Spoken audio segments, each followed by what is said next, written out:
afternoon, everybody. It's that time. I'm Cecilia Thoma with LGFCU and Civic Audit Team, and I welcome you to the North Carolina Sister Society's Summer 2020 virtual event, Lady Justice, or the role of women leaders in the fight for equality and justice for all. The North Carolina Sister Society is our state chapter of the Global Woman Leadership Network, established by the World Council of Credit Unions to provide women with the opportunity and resources to make a measurable difference in the life of each other, the life of credit union members, and in their communities. A couple of housekeeping items before we start. You, as participants, are only able to see the panelists. This view is set up as an active speaker, which is the preferred and recommended view for this event.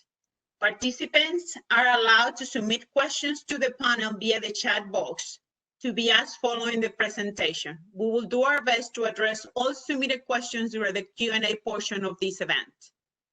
Please note that after the event, you will receive an email referencing a couple of articles from Chief Justice Beasley, demonstrating why she is exactly the person to lead this conversation.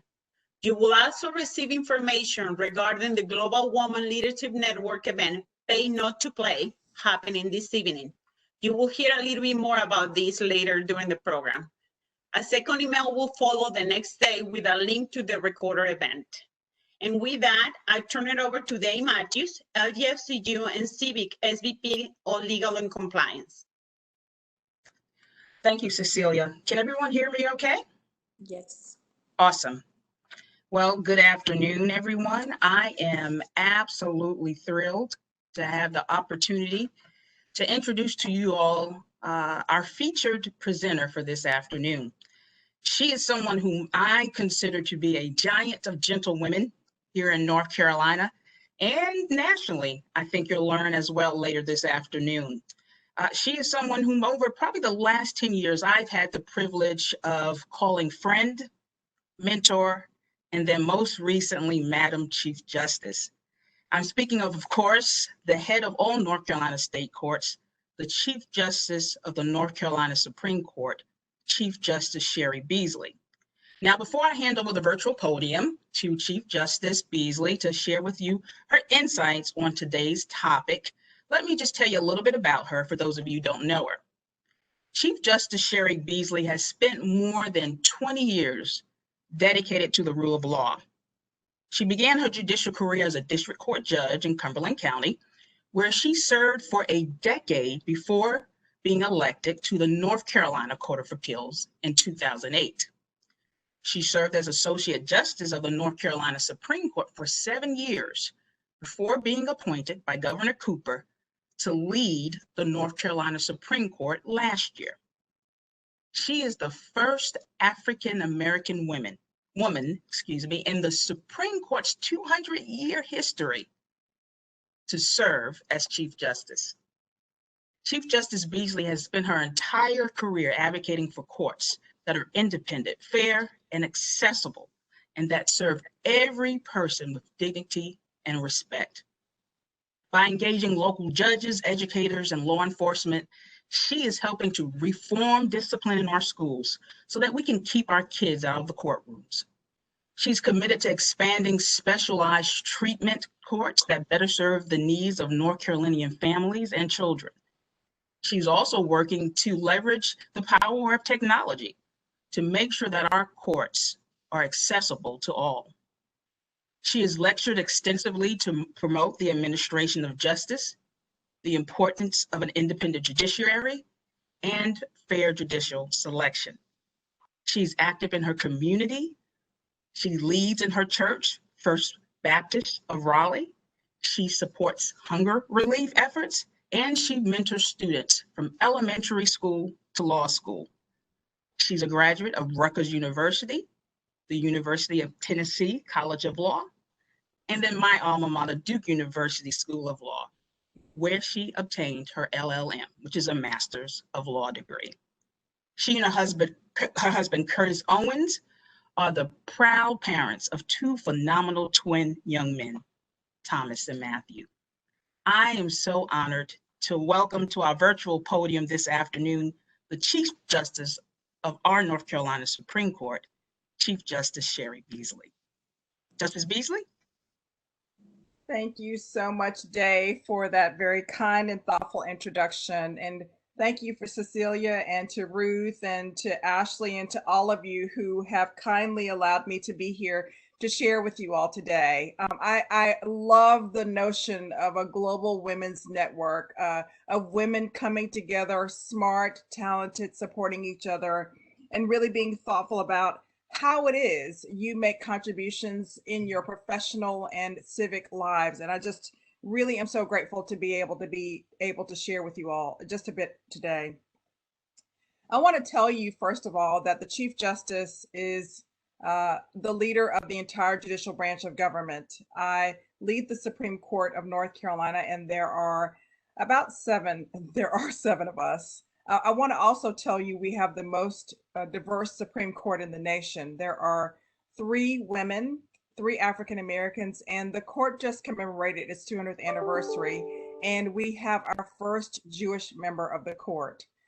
I also lead the entire judicial branch of government. So we have over 300 court facilities across the state of North Carolina, which also holds judges, district attorneys, clerks of court, magistrates, court reporters, judicial administrators, and a whole host of folks who make up our court system. I oversee our budget and certainly have conversations with the legislature in order for it to properly fund the court system. I think it's important to be mindful that Ruth told me before we came on that this is the first meeting of this year, and I certainly understand that given all that we have all experienced around this pandemic.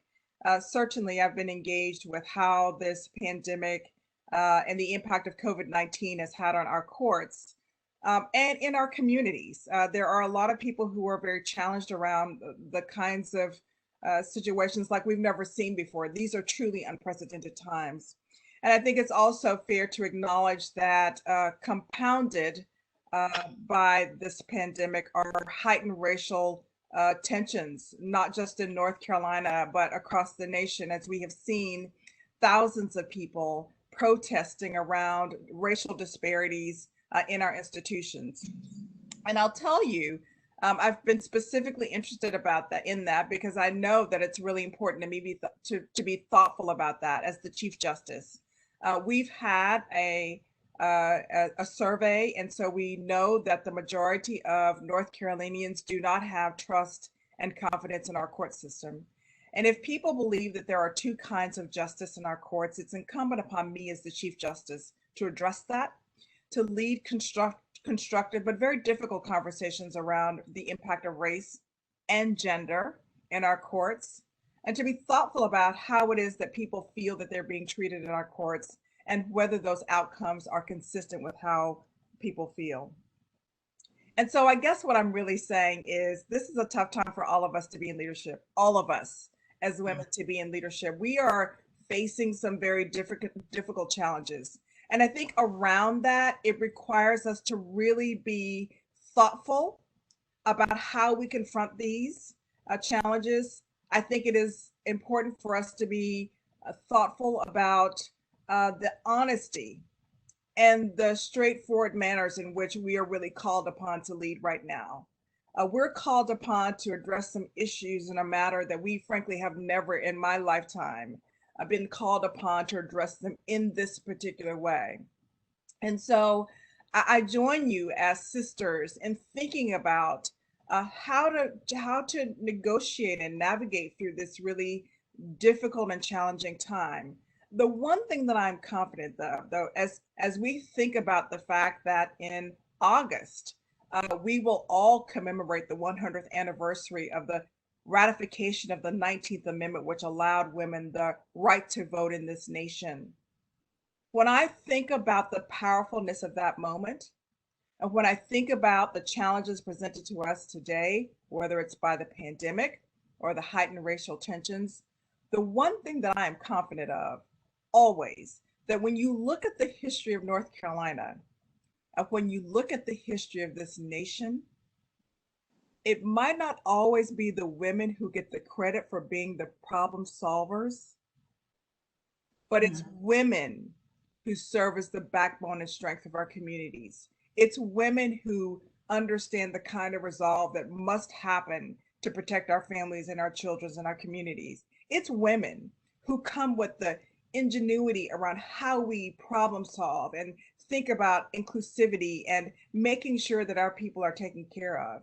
And so I'm excited about the fact that even though we're in a period of, frankly, very dire challenges for a lot of people, I hope that each of us sees this as an opportunity to feel empowered by this moment, an opportunity to really make changes around what's right and what's just. Whether we're talking about our courts or our credit unions or our communities or whatever institutions, women really ought to feel a sense of empowerment. And really, our time is now. We've been given an amazing opportunity to really think differently about how we do our work and how we serve. And for that, I'm really very grateful. Day shared with you a little bit about my work in the court. And one of the things I'm very excited about is so much of my focus, of course, has been on how we dispense justice in our courts. But it is also very important to me that our courts play a role in justice outside of our courts. It's important to me to make sure that we think about how children are faring. It's important to me that as we think about raise the age legislation, which requires that now juveniles for most kinds of offenses be charged as children and not as adults, that we be thoughtful about what that really means. And so it was important to me to think about how to involve the school system and to make sure that they were engaged with district attorneys and judges and law enforcement and public health officials and county commissioners and a host of community leaders to really think about how we make sure that these children who are our future will be successful. And the really exciting thing about what's happening in schools across North Carolina now is it's been really awesome to see how these leaders have come together to think differently about discipline. Not that discipline and misbehavior doesn't happen, but to think about why it is young people find themselves in trouble. It's important to be mindful that in North Carolina, 1 in 5 children is hungry. And that's an access to justice issue. It's not just a hunger issue. It's important to be mindful that if there's a parent or caretaker or there are other issues in the home that cause the young person's attention to be taken away from school, whether it's poverty or some other issue, we've got to be mindful about how important that is. So I'm just so grateful that we have opportunities to really come together. In times like these, what's important is that success doesn't happen singularly. Success must happen with us coming together, galvanizing around these challenges and rising to the occasion to make sure that young people and all of our community members are safe and secure in the ways that we offer ourselves in service. I just want to share one other thing with you at this time. I'm really excited also that we founded a Faith and Justice Alliance. We've been working on it for over a year, and little did we know that we would launch it actually in the middle of a pandemic. We're excited about the fact that there are clergy people and places of worship who are willing to work with us all over the state of North Carolina to think about how to meet folks who have unmet civil legal needs around domestic violence and evictions. And I mean, so much of our work revolves around veterans, people who have served our nation and our state, and we deserve to give something back to them, and women and children and families. And we're excited about the fact that clergy persons are partnering with lawyers to either host legal clinics or to also help them to think about how how people can get through their legal problems. So to have this this intersection of law and justice at this time in our communities is just a really powerful opportunity. So I'm delighted to be here with you today and certainly glad to answer any questions you might have. Thank you, Justice Beasley. Those were powerfully profound words and insights. Probably not much more we need to say, but if you would just oblige us for maybe about 20 minutes, we like to ask some questions of you. Our attendees should be typing out their questions. And as they're doing that, if I could exercise my moderator's privilege and ask you a couple of questions that I have, if that's okay. Sure. All right. So you mentioned the need for, or the importance for considering justice outside of the courts. But with regard to the administration inside our courts, you've taken some pretty audacious steps and made some pretty unfettered declarations, particularly over the last, couple of months, as the country has been privy to demonstrations surrounding police brutality. And most recently, one of the declarations that you made as you stood in the halls of the North Carolina Supreme Court was this, and I'm going to quote you. You said, "These protests highlight the despair and injustice that continue to plague Black communities." You then went on to say that as Chief Justice, it was my responsibility, your responsibility, to take ownership of the way our courts administrate justice. You say, we must do better, we must be better. Now that garnered a ton of national attention in national newspapers because these incredibly powerful words were coming from a judge and the head judge of our state court. Typically, judges, you all have this sort of code of silence, all right, where you don't say anything beyond your unpublished decisions. And you certainly don't get into what are considered hot button social issues or cultural issues. Since we have you here, and it's just us, Judge, right? Just us 100 folks. Give us some insight into your thought process about delivering such words. Did you have any pause or concern? What were your thoughts? Well, I have amazing advisors, and I can certainly tell you that I was greatly dissuaded not to make that statement. And I just felt a sense of compulsion to talk about the fact that really, as a judge, it is imperative that I not disregard this resounding cry of thousands of North Carolinians and thousands of people across this nation and around the world who recognize that there have historically been disparities around race, and we haven't had the gender conversation, but we really must. Yes. But I couldn't discount that. And I heard people when they were saying that they were recognizing disparities in institutions, whether they be corporate, public, private. And as a part of that, we have to be mindful that folks are talking about courts as well. I have to tell you, we have one of the best court systems in the nation. I'm in touch with chiefs across the nation, and we have great judges. But I also know that so often we can be completely removed from the kinds of experiences that people are having in their communities and in their homes.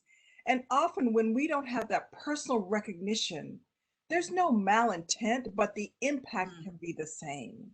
And so I just think we have to recognize that. If the prior Chief Justice commissioned a study by the administration of the Commission on Administration of Law and Justice, which revealed that the majority of North Carolinians have no trust and confidence in the court system. I'm the Chief Justice. I can't ignore that, and really it is my responsibility to address it, to meet with our judges and other court officials to determine collectively how to address it. Our goal is to be better and stronger as a court system, and we cannot, as uncomfortable as it is, we can no longer ignore, not address. We must address racial disparities in our courts, whether intentional or unintentional, and we must take ownership and responsibility. I mean, every judge, while I am the Chief Justice, every judge is a leader in our court system, and we cannot bear the thought of pointing fingers at somebody else to take responsibility for the leadership in our courts and for our actions. We must take responsibility And yes, we must do better and we must be better. Love it, Judge. Thank you so much for that. So you mentioned gender equality and issues of gender. Talk to us women who are in leadership. Give us some advice on how we decide what to do when we are faced, say, with a decision in our credit unions or boards, organizations, communities, between, let's say, following accepted norms and taking a stand to disrupt the status quo. How do we make that decision? Give us some advice. Well, I wouldn't phrase it quite like that in terms of disrupting the status quo, but the reality is the beauty of us being at the table is that we offer diverse perspectives. And all of us as women don't think alike, we don't operate alike. And so the beauty is that we really add as women to organizations where we lead. And it really is important, A, to have the support system because things happen to you and to me that just tick us off. Yes, ma'am. You know why it's happening, and so the support system is really important. But secondly, we are here in leadership for a reason. All of us, are here at this time, in this moment, in this season to lead. And leadership, as you all already know, I mean, I am speaking to you in the vein of sisterhood. I mean, we all know that being a leader is not always comfortable. That's It right. is important to have conversations which bring that little pit thing happening in your stomach. I mean, all of us have had them. We've all been placed in situations. But that thing that we feel in our stomachs is not to be ignored. It is our signal that we must act. When we feel that level of uncomfortableness, that jitteriness in our stomachs, it means that we must act. We all have different personalities and we will all act in different ways. But it is so important that when we're in leadership, when we act, because the other piece of this is we're leading folks who often don't feel a sense of empowerment. And so if we feel like we can't act, and there are people over whom we supervise are also going to feel like they can't act, and they're looking to us to take a stand for what is right, and looking to us to make sure that their rights are being, their employment opportunities are being protected, that they're being promoted when that's justly supposed to happen. So we just have to do it, even when it is uncomfortable, and that's why the support system is so important. So speaking of support systems, I know for me, I share with you that I consider you one of my mentors. I have a number of folks that I seek advice and counsel from. I think that's important. Can you share with us what you think we should be looking for, considering when trying to develop mentor relationships? Well, I think often when new opportunities avail themselves, we think about other people who might fit the bill.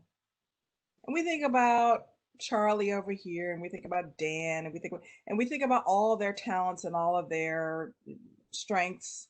And often we will think about why we're not the right person, or we won't even allow ourselves to be considered even in our own minds. I think it's important to choose mentors of all genders, races, who are not like us, who might be in a place where we just might think about going. And often when those opportunities present themselves to us, rather than thinking about everybody else in the world who also may be suited for the opportunity, we really ought to be thinking about ourselves. Or we should be thinking about the next young woman who's coming along who we can bring. So it's not, I mean, yes, we need mentors, but we also need to be mentors. And we can't be afraid to mentor, and we can't be afraid that in offering an opportunity to somebody else, that might in some way be capital spent in a way that anytime we're investing in young people, it will be worth it. How Yeah. do dividends pay off? Sometimes we don't know, and that's fine. But we can't be afraid to mentor, and we also cannot be afraid to seek out mentorship. People will always find something of great value in us. Yes. And mentors should look like us, but they also should not look like us. And all kinds of folks have opportunities to pour into us in ways, and often that we could never even possibly dream for ourselves. I love it. I love it. Thank you, Justice. I don't want to take up all the time with my questions. And so I would again encourage our attendees, if you have questions, please type them in the boxes. I have folks working with me behind the scenes that will shoot me your respective questions so that I can put them towards Justice Beasley.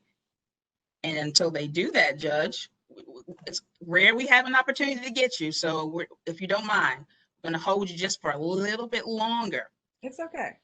Talk to us, Judge, about what in your mind distinguishes a successful woman from those who may continue to seemingly struggle. What are the qualities of someone who has succeeded in whatever area that they are working in or living in? What do they look like? What are those characteristics? Wow, she certainly has to have staying power.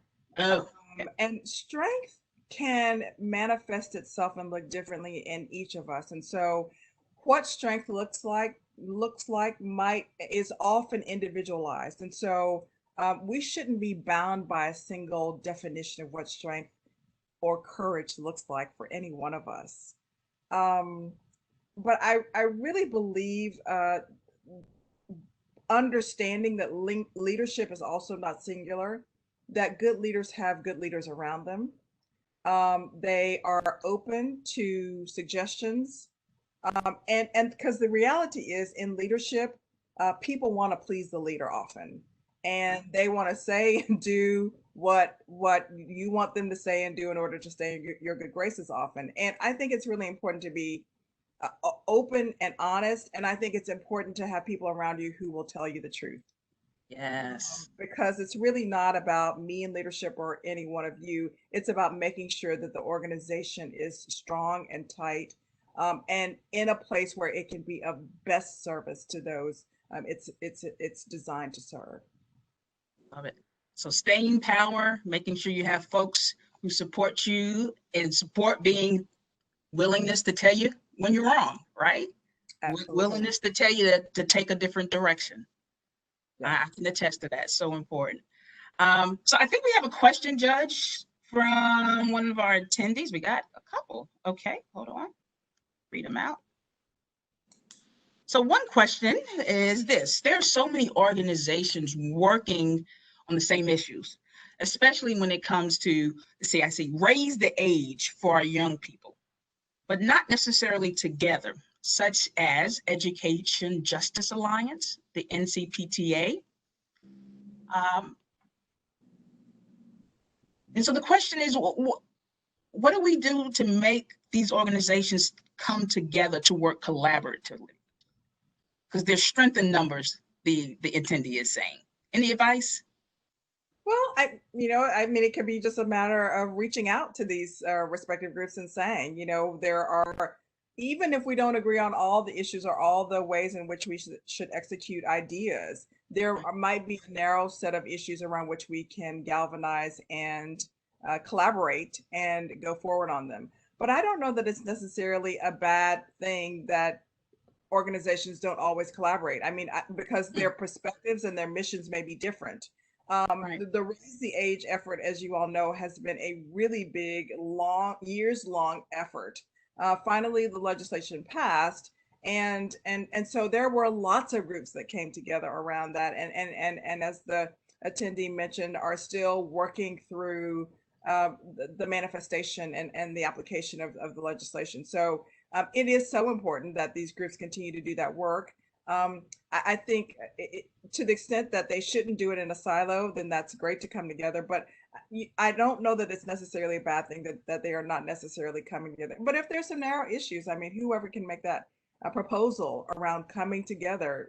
I mean, sometimes all it takes is you to make that suggestion around how this really ought to be executed. Independence and interdependence is what I'm hearing today, right? Okay. This is a great question, Judge. The attendee says, you mentioned earlier about cultivating our younger generation into future leaders. What is your best advice to your younger self or lesson learned that you want to share with the next generation of female leaders? You know, the Oh, reality. your younger self. You know, she's been gone a long time, but you know, the reality is, I think especially this generation wants to kind of know every single thing that's supposed to happen in their lives, and there are people who plan out every single uh, moment of their lives, and it works out for them. But the reality is, I've stumbled along the way, I've made some mistakes along the way, but there has been value in every single experience that I've had. And so, I mean, what I would probably tell Cheri is it's going to be okay. Uh, Mm, but I don't know that I would have listened to her. I mean, you know what I mean? I mean, because we're not really supposed to be able to predict the journey. And frankly, it would probably be pretty boring if I knew 20 years ago what I know now. So much of that experience has just come from living through the journey. And it's been beautiful to experience it in that way. And so I think often we seek this sort of perfection around what success ought to look like. And there is no such thing. Number one, that's way too much pressure for all of us. But number two, it's really okay not to get every single step along the way right. There should be some missteps along the way, and there should be an opportunity to allow ourselves forgiveness and growth and embracing the journey and not always feeling good about it. There is so much value. If you think about where you are in your leadership right now, all of those things have been important to make you the strong leader that you are today. that's right. That's great advice, Judge. Great advice. Got another question. It's regarding work-life balance. The attendee is asking, can you speak on balancing your career and your personal life? She says, like the court system, the credit union parallels with employees' passions and their beliefs in their personal life. But how do you manage your time to make sure you're pouring into yourself and your loved ones aside from your role as Chief Justice? Well, um, you know, I'm married and I have twin sons who are now 19 years old. They are college students, and we think they are headed back to college, whatever that means at this point. But I have been a judge all of their lives. I was a trial judge when they were born, and so they've not known me outside of the role of judge. They've always been my highest priority. But frankly, I think my service has served as a balance for my home life. I think so often, you know, we can find ourselves winding through and really um, really worried about something at work. And it's not that it's not really important, but just coming home and you know, nobody in my house is calling me Chief Justice. Trust and believe. And having sort of that, you know, literal shift in thought processes around what's important around balance and all that. But I also think it's important, you know, we feel pressure around being balanced all the time. I'm not balanced all the time. You know, Yeah. right now I'm in the middle of an election, a pandemic, racial attention. There's no balance in my life right now. My Mm, priorities are very clear. But I have a lot going on right now. I am up very early in the morning and I don't go to bed till late at night. But I also see the end of this coming up on November the 3rd. And so I can do this and press my way for this period of time until it's time for another season. And we'll see where we are at that time. But, you know, often I think we feel like we're supposed to be in balance all the time and we're yeah. supposed to do all these things methodically. And it just, life doesn't always happen that way. Mm, But it's also a beautiful teachable opportunity for our kids because these kids grew up with structured play dates. They didn't just go out and make mud pies. I mean, everything's been so structured in their lives and activities and going here. And sometimes in life, you're just not going to be able to do it quite that way. And it really is okay. I appreciate that, Justice, because it gets tough, and you do feel as a woman, particularly in certain roles, that there's a lot of pressure on you, and you want to be the perfect mother and the perfect attorney and the perfect community advocate, and it's just hard to do it all at the same time. So what you're telling me is it's okay to fumble and make some mistakes. It is. I'm and also telling right. It's okay not to say yes to everything. So I'm having a hard time with that, Judge. We'll talk about that offline. But another great question is coming your way. It's this: as a woman in a powerful position, did you ever have anybody on your team that challenged you because you were a woman? And if so, how did you handle it? Yes. How did you handle it? Not just once. Yes, ma'am. And it just depended on the situation. There is somebody who currently works with me who I will tell you, when I became the Chief Justice, he was leery. He was, I mean, he was really working through how best to address me. And he told me, I was comfortable with the former Chief Justice. I knew how to address him. But he said, I just don't know. And he said, I know what I would say to him. And I said to him, well, I can't tell you, you can say to me what you would say to him, because I don't know what that is. But we can certainly start with where we are, get to know each other, and go from there. I mean, I didn't know him either. But my issue with him wasn't the fact that he was male or that he was white. And I can tell you, he's one of my most favorite people in the whole world right now. I wasn't defensive about it. I didn't feel like I needed to be in teachable mode, and well, he didn't intend for me to do that either. We just went step by step, and we have a beautiful relationship now.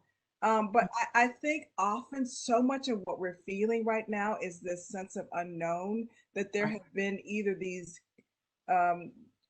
in fact or perceived divisions around race and gender and all these other isms, that sometimes we just kind of put up the wall and we're afraid to step out there. And the reality is we all have far more in common than we don't. Yes, ma'am. Everybody on this call has a family of some form, fashion. Everybody has often the same kinds of things we care about, the same interests, the same kind of things that motivate us, and love and emotion and sensibilities and sensitivities and all that. We're all human. And when we're able to relate to each other on that level, even if we tend to disagree on some things, those common denominators tend to bring us together, and we can work through anything. Yes, we can. That's awesome. Judge, the questions are coming in. Can I hold you just to get through a couple more? Is that okay?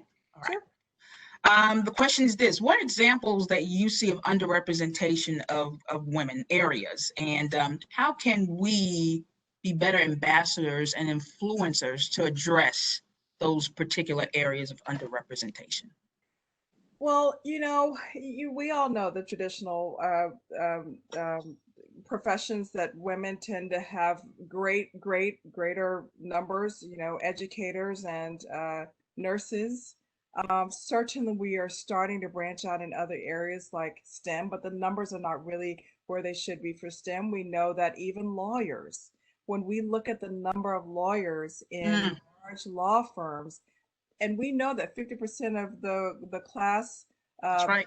in law school are women, but the numbers for big law firms are dismal. And we're talking about in the single digit percentages. So we just really have to be somewhere else. I'll tell you this, and I'm telling you, I really believe that this pandemic and this racial tension has really empowered all of us to have different kinds of conversations with people. And I'll just give you one example, but I've had several various kinds of conversations.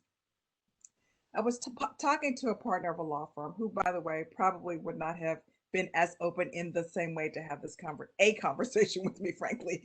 Right. But we not only had a conversation, but we had specifically this conversation. And I said to him, I hope that you'll be thoughtful around, you have, this teeny little percent of African American lawyers. You've had these women in your firm, and when they leave between 2 to 5 years. Mhm. When they have family interests, and they go somewhere else and serve. And I said, I hope you'll be thinking about family structures differently, and partnership structures differently, because you don't devalue the contributions of women anymore.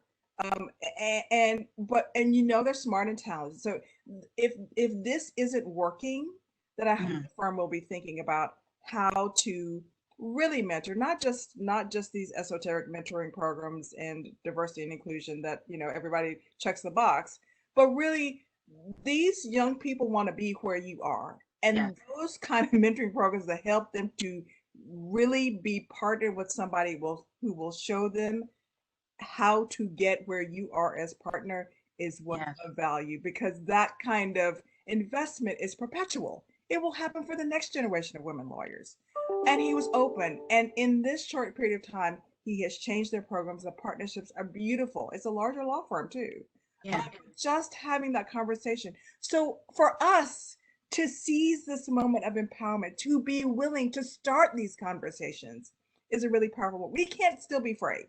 We can Yeah. be afraid, but we have to act differently because this moment is different. All right, so let's stay there. That's a perfect segue to this question here. How would you advise women to be able to stand with and share their views in a time where differing views can be isolating and divisive? That time has always existed, right?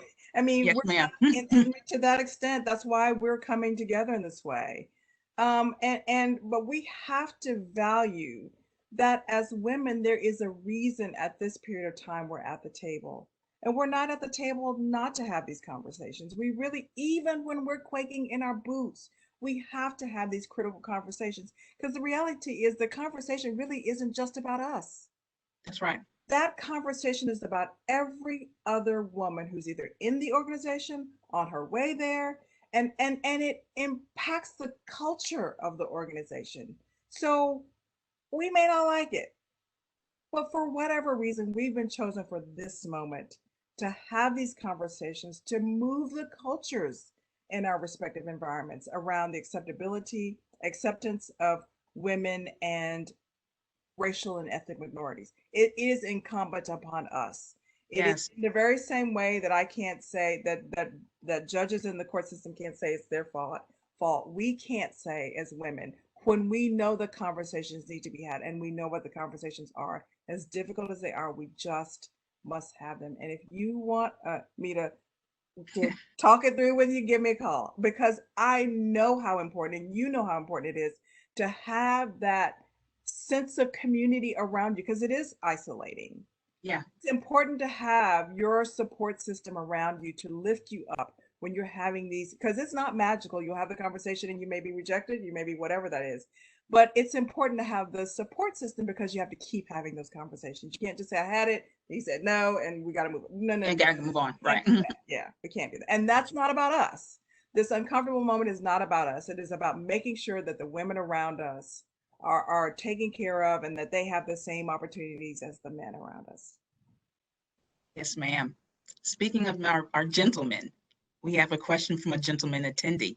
He wants to know, can you provide some tips on how he as a man can better support women currently in leadership positions, and also those who are in the next generation of leaders? Give the men some tips, Judge. Well, we need men as mentors too.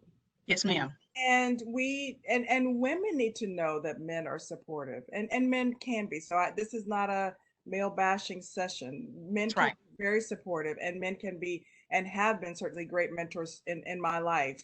Um, and often, frankly, because men are so ingrained differently in systems and organizations, often that entree for the next woman who you see that potential is easier to be made by you. So, there's not really general advice around how that happens.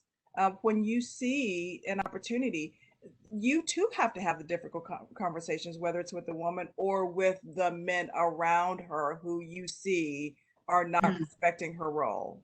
That's a Mm. difficult thing to do because that might be your golf buddy or your whatever. I mean, but it's still in the very same way that these conversations are difficult for us. All of us have to be willing to engage in these.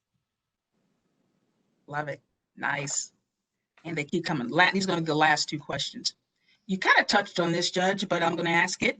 Did you have anything happen to you, either personally or professionally, where you felt you have been discriminated against that made you question staying on the path to where you are now? I'll just say yes. And how did you respond? A lot of prayer. And I sincerely mean that. I really do. I've had a particularly devastating blow. And really surrounding myself, because the other thing, often when things happen to us, not only are we isolated, but we isolate, right? We don't want to tell it. We don't want to talk about it. We don't, we think whatever we think, we think maybe it's something wrong with us. And it was truly talking about it that really helped me to see that what was happening had nothing to do with me. It had to do with what was happening around me. And I didn't need to own that. What I did need to do was to figure out how to navigate through it. And there's some things that the staying power is so important, because often situations will change through no control of our own, right? That's right. Often situations will change. If we just stay the course, often situations will change because there are other things happening around us through nothing that we've done. And so the staying the course is just so important, because systems always change. And systems, frankly, are always ready for change. We're resistant sometimes to change. And the people around us maybe, but systems are always ready for change. Their systems are just waiting on the next person, man or female, male or female, to step up to the plate to make this suggestion and to move that idea forward. Love it. Last question, Judge, and this is just a wrap-up question. You've already touched upon this and so many things that you've already stated, but what keeps you motivated during these challenging times? Well, and let me say this. I'm here to we're having a discussion. If we were in a room together, it would feel more like a discussion. I am not before you as the expert on this. I am a 54-year-old African-American woman who has lived some experiences, as have you. And that dialogue is so fruitful as we come together thinking about the commonalities around our leadership and our challenges. And so much of these experiences, it's not expertise, it's experiences. And so it's the sharing of all that is just so important. I'm just so grateful. And I really am filled with these kinds of experiences where we can come together and have these kinds of exchanges. I mean, there is something very empowering to me. Because it's not like I don't still face challenges, right? And it's not like you don't, even though all of you, many of you are at the pinnacle of your careers. Life is constantly changing and evolving. And so little did we know a year ago we'd be in the midst of a pandemic, and we would be in the midst of racial heightened tensions. And so the beautiful thing about life is we continue to grow, we continue to share, we continue to adapt. We continue to shape cultures and work environments and community environments. We continue to bring along young people, and we continue to be open to young people teaching us. That we can't just say that generation thinks whatever that is, and they do. But I certainly am surrounded around a lot of young folks, law clerks, and my sons who are teaching every day. And those perspectives are hugely important for where we are and for where we're headed. Yes, ma'am. Wow, what incredible words of wisdom.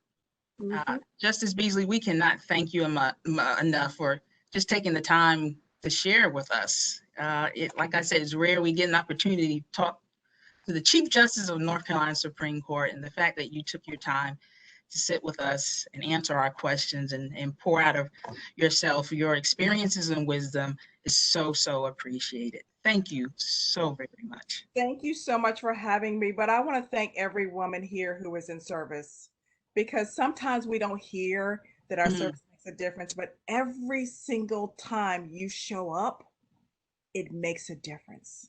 So thank you for staying the course, and thank you for hanging in there. Thank you for all that you do professionally, but also in all the ways that you serve in our communities. Yes, ma'am. Well, you've encouraged us to stay the course. You definitely Thank have, y'all. Justice. Good to Thank you. see y'all. Thank you so much. Take care. Thank you, ma'am. Thank you, Your Honor. I hope you all enjoy this presentation as much as I have. Now we're going to give some time to Ruth Barners. She is member of the Board of Directors for LGFCU, to talk a little bit about Pay Not to Play event. Well, first, I want to thank the Chief Justice. She did a fabulous job, very, very pleased, and I'm sure all of our global women that are on the call are excited about it too. It's great to have had them together. I wanted to take just a moment to ask you to consider to join to make our voices stronger in the Global Women's Leadership. If you're not a member, it's very easy to join. It is www.cuwomen.org. That's www.cuwomen.org. And it's, like I say, it's very easy to join. It's actually considered a donation. Your membership fee is. We also, in this day and age, all nonprofits are looking for ways to advance their footprint and their initiatives. And Global Women is no different. And they have started a fundraiser that is called Pay to Not Play. It is a virtual auction that is going to end tonight. And basically what you do is you will go in, register to go in, and you will you can bid on different golf courses. They are like Pebble Beach, Pinehurst, so you can go in and bid on these. If you don't want to bid, you can also go in just to hear all that is, they're going to explain Global Women what the money is going to go for to help to it changes the lives of women.